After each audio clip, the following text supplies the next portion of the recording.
giddy up? Yes, it does. All 162 horsepower. Just the way we like it. Hi, I'm Lou with another episode of My Car Story, and today I've been waiting for the right Nomad to share with you, and today, well, is that day. I'm with our friend of the channel, Ed Winkler. Ed, share with them what we have today, this award winner. This is a 1955 Chevrolet Nomad. It is all original. The car is exactly the way it rolled off the production line in St. Louis in 1955. This one, well, Lou, how did you do this many cars and not get a Nomad? Well, when I finally show you what I've been waiting for, I think you'll enjoy it.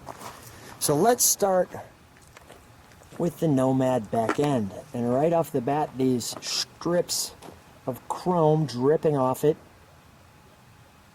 show us what that looks like. Ed, how long have you had this one? 29 years, Lou. 29 years. And how did this one, why this car out of all the cars in the world? I met this car in 1971.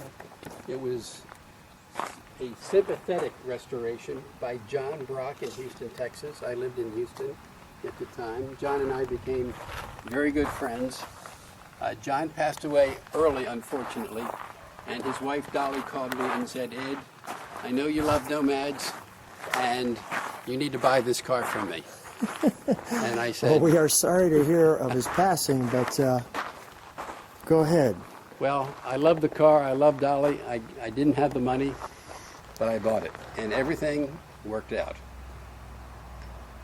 And when I say a sympathetic restoration, Lou, what I mean by that is the body never came off the frame. What John did is he straightened the rear quarters, painted the car, and had the engine rebuilt. That's it. And that's basically all that's been done to the car. What's the color of this one? The top is Shoreline Beige. Okay. And the bottom of the car is Gypsy Rose, and it's a very bright red. Now there's some unique pieces right off the bat as we look at the Nomad that I'll share. One of them is, and we'll turn it around to get you the front version in the sun here in a second, but one of them is this eyebrow, which we'll talk about a little bit more, and then this chrome piece down here as well. And this chrome piece obviously comes all the way through the door. Right now I'm going to go to the interior. Actually, what I will do is this. Let's, first of all, the National Nomad Club. This is 1971. What happened at that show? That's right. In 71, this car won the best restored original Nomad in the country. And let's go over to this side. So this was 2006. 2006. Basically the same organization under new leadership. And I took this car again to the National, and without anything being done to it, basically, between the two judging periods, this car again won best original 55 Chevy Nomad in the country. Wow. Okay. So let me take one step back. Just a couple of things. One is, you can see these are for the license plate, and as we step back, we'll show you how this opens up. And we'll give you a little trunk and treats. I think you'll enjoy that. So let's take a look at our trunk and treats on this one. So this is interesting how the Nomad door opens. Ed's pushing in the button. And this door has these metal wires, as you could see, that hold it here. And the window props open. Does it actually have a second notch, or is that... Take it one higher. Yeah. So it actually opens. So let me just show you. That's how wide it opens. And you'll see some things right off the bat. Number one, you can see if I move this guide, there's that hole, which, Ed, if you'd be kind enough to just pull that up just a tad, and show them there's a tire under there. Okay, this is easier said than done. Okay. But we can do it. My finger's strong enough. There we go. So there's your spare tire. Boy, that's a fit. Yes, it is. All right, we'll put that back down. And it snaps in. That was pretty easy.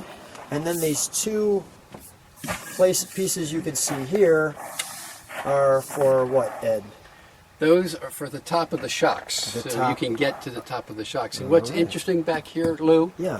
is that all this linoleum, both on the tailgate and on the floor on the back, and all of the material on the sides, that's all original. That's all 1955. None of that has been replaced. This is all how it was. Exactly. So let me show you this brochure. I told you we had some trunk and treats.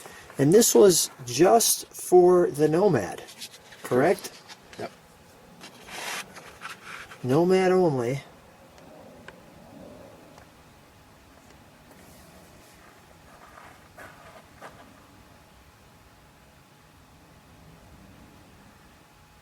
Three new engines.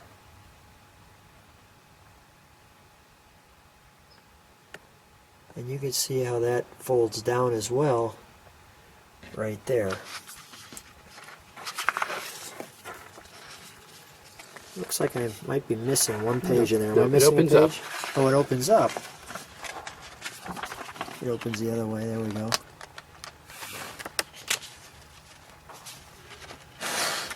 There we go. There it is. And you see all the wagons. All the wagons, just like so.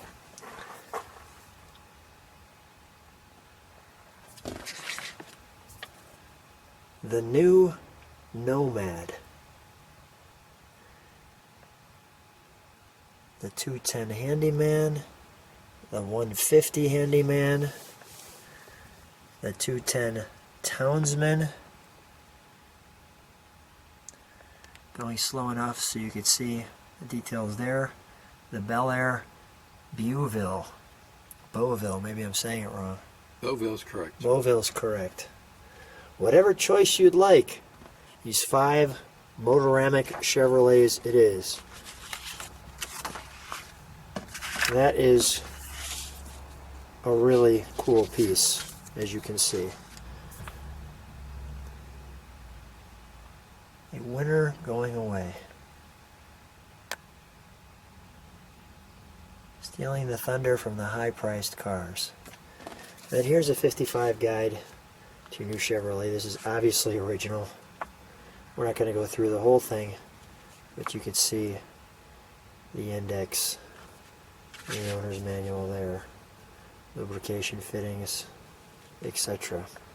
Alright, we'll close this up and take a look at the rest of the car. One of the things while we got this open though, I see these really neat chrome pieces that come all the way back to these points right there. So they're not skimping on the inside of this. No, they're not. It was like an estate wagon. It wasn't meant to be the Handyman series, which we saw other pictures of. Yeah. This is a wagon that you would use to go to the. You could go to the opera in a station wagon like this, or you could put hay in the back if that's what you wanted to do. But it was meant to be dual purpose, and the reasons these have survived is they really were not used for handyman purposes. They were used as mama's car to go to the store, and you can put 3-4 kids in the car. Has the dual purpose. Let's take a look at the rest of the car. And we're back. So let's take a look at the interior for just a moment while we have it in the sun. May I? Please. Thank you. You can see how the colors roll into the car, and this is the original interior. Everything but the front seats. The door cards, the back seat, the headliner, that's all original. I had to replace the front seat because it was just In need of repair. to drive. Yeah, it was embarrassing. It was in need of repair. So I bought a kit and had the same waffle material, which is the name of that material. If you look at the red, you see the little boxes. Yeah. That came both on the Corvette and on the Nomad, and they referred to it as the waffle interior. How do you get in the back seat? It just pulls up. Yes. Okay. Just as simple as that. I just noticed this is the original back seat. Everything back there is original except the carpet. The carpet's been replaced.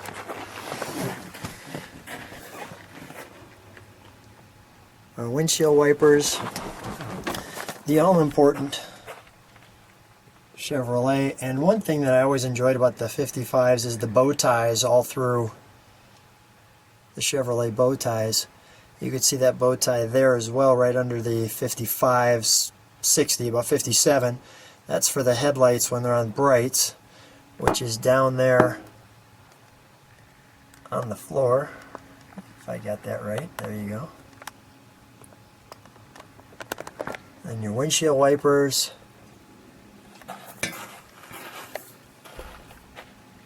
You know, one thing that was really great about this car, and that is great about this car, is it's really simple.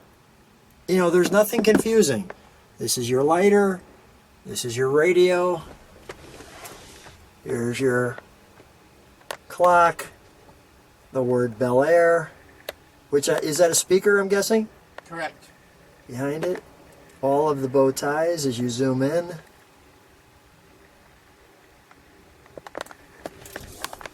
Your Chevrolet tissue dispenser.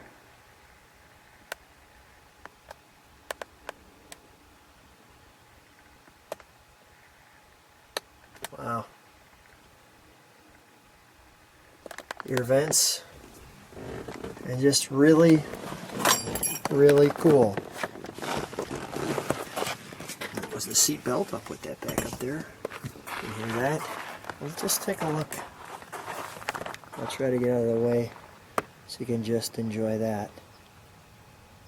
And what we'll do is we'll turn it around so we can see the front and under the hood, and we'll start it up. So here's the front end of the car, which we turned it around so you could see. And it's just glorious. We've got the egg crate grill, as they called it.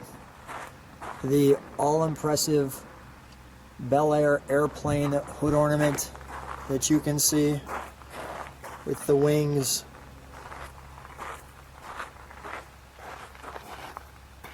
Just spectacular. And then, Ed, tell me about this extra bumper piece that I'm looking at here. Okay. There are some options which would come with a Nomad, and the bumperettes, or what some people refer to as overriders, both in the center and on the sides. The same for the rear. We have the overriders were ordered. So here's that overrider. Go ahead. So we have those on the rear as well. Other chrome pieces that were optional on the car. Let's look on this side because we got the sun on it. Yes. Is if you look at the door handle, there is a nail guard under the door handle. That's an option. This is chrome. Here. Yes. Okay. And then on the very bottom of the car, by the rocker panels, the spear that runs all the way back, that was an option. This one. That's correct. This is an option. And then the unique part to the Nomad, and we shared a little of this, here's your really cool antenna with a nice design even there instead of just a flat circular base, is this eyebrow, I'm calling it, this lash that goes right there all the way down the side to the door. I'll do that so we could see it a little more clearly. That is exclusive to the Nomad. There's a different side trim on the other Chevrolets. You'll also notice that the wheel openings in the rear have been radiused, and that is also different than a regular Chevrolet. Show me what you mean. A typical 55 Chevrolet, the opening would come like so. In this car, it has been completely cut out. Got it, all the way up, right. Much like you would see on, say, a 56 Buick. Yeah. The other part, which is really the most distinguishing piece, is the B-pillar, because you see the forward slant of the B-pillar. Right here. Now, these cars were custom built, so they would take a 55 Chevy off of the plant floor and they would ship it to St. Louis, and that's where they do the modifications to turn that Chevy into a Nomad.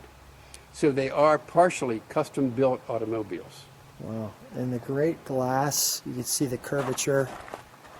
And this looks like this piece slides back. Is that accurate? Does it slide all the way back? Would you like me to show you? Sure.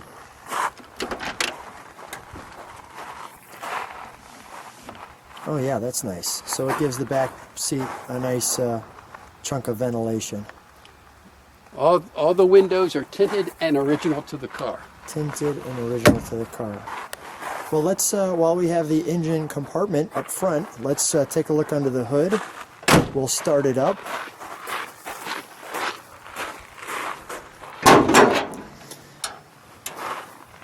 You think about how many 55 Chevys you see.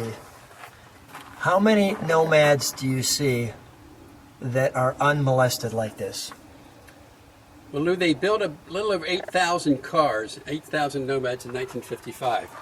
And because they were so popular with the hot rod guys in later years, most of them have been modified. It's hard to find an original car.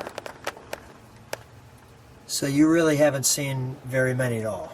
Now this engine, transmission, rear end, everything is original to the car. Nothing has been changed. Is it a 265 or a 283? It's a 265, which were made in 1955 and 56. 55 was the introduction of what's now referred to as a small block Chevy. And the horsepower at that time was about 162 horsepower.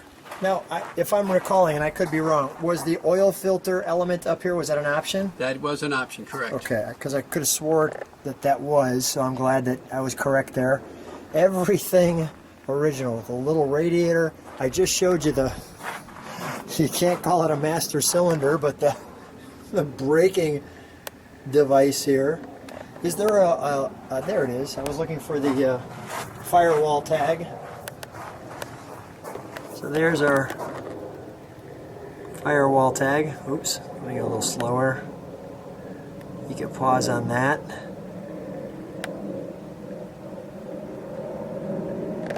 You have your mechanism. Let's fire it up, shall we? Sure.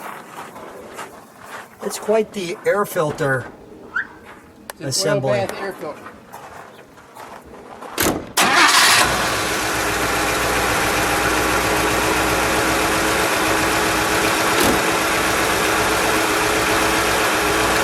Super smooth. That engine has not been touched since it was rebuilt in 1969. That is really smooth. Let's we'll give it a little exhaust note. Let's step on the brakes for just a minute. Show them the tail lights.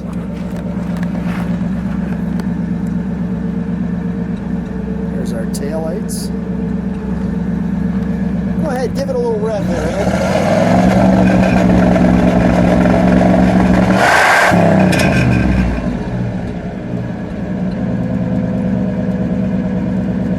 Sounds like a little high idle. One more little kick down.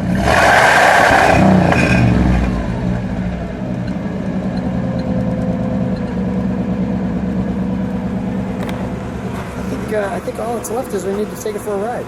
Let's do that. So we're taking the 55 Nomad Bel Air out, and I'll just show you. We've got the sun hitting it. You can actually kind of see the speaker back there a little bit if the sun hits it just right. But you got your bow ties. We're taking this wonderful trip in Arizona. We thought we'd share that with you. Ed, how does it feel driving this history piece? Well, it's a wonderful car. It's very tight, and as you said earlier, it is really very simple, so there's not a lot of gadgetry on this car to go wrong. And it is all metal. There's no plastic here. So everything works very well. It was bolted together originally very well, and maybe more importantly, it's never been taken apart.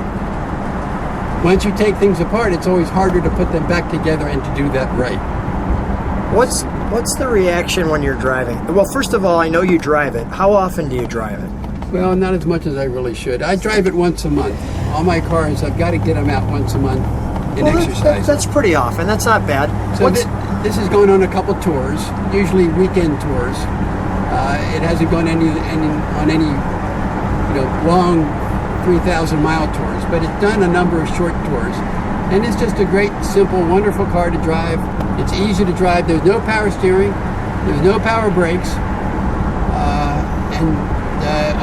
It works very well without those features. What's the reaction when you're driving this one? Oh, you get a lot of thumbs up. You get a lot of smiles. And that's what I really love is when people look at your automobile and it brings back some sort of memory to them and they smile at you and give you a thumbs up, and it makes you feel good. Like I'm doing right now. Like I'm doing right now. Well, we're going to give you just a little bit of what we're seeing because we're on a nice little stretch here. So I'll let you take that in and enjoy it. And you can see exactly what Ed's talking about, just how comfortable that is. the ride quality of this car. And this car still rides on very old bias by white wall tires. So there's no modern technology anywhere, not even in the tires. one of the things I talk about when we're in a car like this is it's a time travel. Yes. We just went right back to 1955. And I really appreciate that you've kept it this long, this well. And I've been waiting for the right Nomad, and the wait has ended. The Good. 55 has delivered. Well, there aren't many 55s out there that would be as original as this car is, and driven at the same time. And this car has 125,000 miles on it, so it's not like it's been sitting around. Yeah, this is great. Well, Ed, again, as usual, thanks first of all for being on the channel. Thanks for sharing this great car with us, and it's always a treat to come out and see you. Well, thank you, Lou, for the opportunity. I love these cars, and I love to be able to share them with other people. My pleasure. Thank you.